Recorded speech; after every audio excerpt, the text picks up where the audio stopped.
Hi, it's Kristen, and I'm here to talk to you about competencies 2B and 2E. So, reflection on strategies, 2B, and then kind of recognition of cultural and linguistic biases and that are pervasive everywhere throughout the curriculum and assessments and things like that.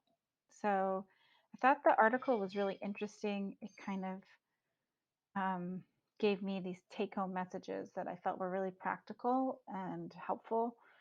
So, if we want to undo our biases and actively go against them, and also to um, recognize effective strategies.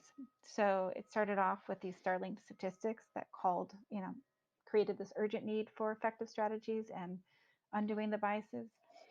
So, we know that we need a responsive classroom, we need to integrate funds of knowledge, educational investment, and personalized learning. We need to do home visits. We need to know and recognize and fight against the bias of the deficit mentality. It's pervasive. Students internalize it and then devalue themselves and their experiences. Um, there's also the bias, at least I had, of not making ELs as classroom leaders and as trying to support them, but still seeing them maybe as separate, not consciously, but unconsciously. I can check myself on that bias, and then I think there's just a bias and the of of grades, and we see that in grades. And what was really interesting in the Johnson and Johnson article is that grades were not present. There was no talk about grades. It was just igniting this intrinsic motivation. And I just think that that's a huge strategy that's effective for lasting change in students' academic experiences. So, um, yeah, it was disturbing and motivating. I know we've read it before, but um, and I looked at our school district in Edmonds. The overall um, Latinx community is 22%, and the yeah, and the dropout rate overall is around, I think it's 84%, and yet for many, for Black, Hispanic, Native Hawaiian, and other Pacific Islander, it's much less compared to whites, which is higher than the 84%. So the strategy is this responsive classroom where we build instruction based on students' funds of knowledge outside the classroom. We um, have students invested in their education by investing in their parents and their community and having them direct their learning with personalized learning and having them design activities. I think those are great strategies, and I somewhat do that when I ask a question and then have students come up with answers, and then I'm supporting them as they're trying to solve that question. But I want to do that more explicitly. Um, and I'm also struck by the strategy of home visits and how they're important. And I guess I'm wondering if we're going to learn how to do them well, if there's a protocol or a general guideline of how to do them well. And I'm thinking there is based on Dr. Johnson's anthropological background.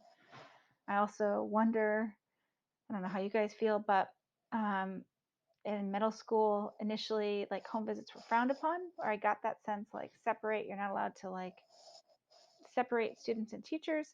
And I think, we are separate, but I think this past year with COVID, I did a lot more home visits, and I know a lot of teachers did a lot more home visits, and it was effective. And um, so I'm wondering what that's going to look like in the future from the system wide down, the messaging. Um, I guess this bias of the deficit mentality and mindset or orientation is just huge. It was so sad to read how both Natalia and Carlos internalized, and they didn't see themselves as having any sort of literacy in Spanish just because they thought that they didn't write Spanish, or even though I think Natalia was writing to her father in Spanish. They just minimized themselves and devalued their experiences. And so it just is this bias of a deficit mentality, which I can see that I have it, even though I don't want it, and I've had it, and I really have to actively go against it. And I think that carries over to For example, how I wouldn't have perceived any, even though I know I have a good relationship and good experiences with my ELs, I haven't used them as classroom leaders. And I want to work on that to do that. So that's something that's really important, a huge shift and bias that I want to actively go against.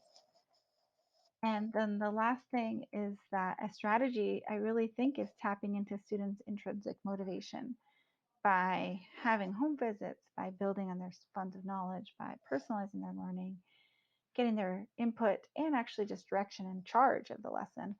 And then I really think that this is a huge strategy that's untapped, right? We saw with Natalia and Carlos that there was like widespread, like longer lasting effects, positive effects on their educational experiences. So I really want to work on tapping into that experience. Okay, hope you guys can't wait to hear what you're saying and hope you're having a good time. Good day.